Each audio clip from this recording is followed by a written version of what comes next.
Good afternoon, Mo, and welcome to the East New York reunion. It's a pleasure to speak with you guys. Great. 50 years out of East New York, and we just have a couple of quick questions for you that maybe you can give to the people here.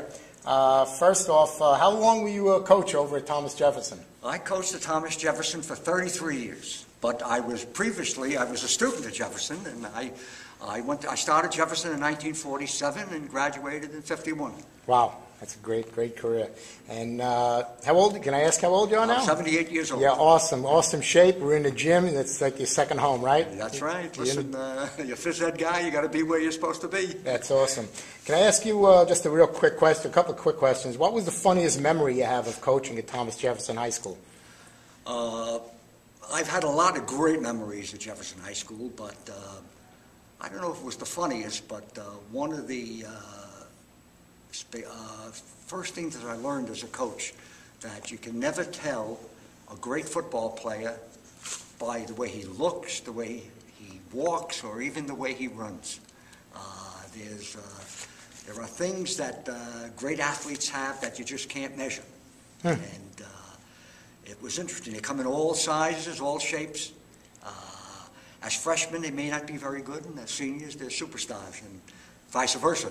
Kids that look very good as freshmen never pan out and never get any better. Wow. There was one great freshman you had come onto your team that really started to excel through your coaching, and he went on, you can tell a story about him, but he went on to College Bowl and Pro Bowl, and his name was John Brockington. When did you notice his greatness? John was a big youngster who could run very fast, but it was obvious. I'll never forget, I'm sure you all remember Bob Shane, the history teacher. He used to do the announcing of the games. And the first game that John Brockington played, Bob Shane on Monday came over to me and said, "This youngster's going to play in the NFL someday." And it was true, but we've had a lot of great football players. We've had Rice University, the leading pass receiver in the Southwest Conference, Eddie Lofton, was a member of the 1970 football team. Otis Wilson, the great linebacker for Chicago Bears, was a member of our championship 1974 football team. Wow. We've had a bunch of great players. In fact, some of the actor Jimmy Smits played on our 1975 city championship football team. Wow. City championships. You won a whole slew of those. I know that. We had 5 city championships and 18 division championships. We had great kids at Jefferson. Amazing. Well, they had great coach, and we all know that. Let me ask you a question as far as what did you, now that you're in retirement and it's a beautiful community, as coming in here, I've seen, what are some of the things you took with you from coaching, from the years of coaching, that you apply to your life right now? Obviously, as a phys ed teacher, you got to practice what you preach. And in fact, in the Times this week, Jane Brody wrote a great article about people should never stop exercising. Even when you're 100, you should lift weights and exercise. So that's what I tell everybody. Great philosophy, and you got the proof right there, the way you look. You look awesome.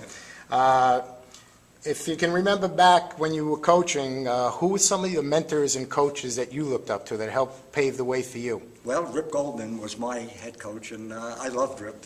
He did a great job. And Vic Rowan, the football coach at San Francisco State, was a Jefferson guy, and he was a terrific coach. And later in life, I met him at all the conventions. But those two people were really very important in my career. That's great.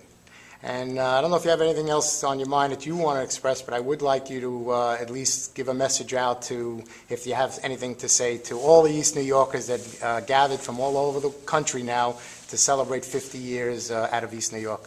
Well, I want to tell you something. East New York was a special place.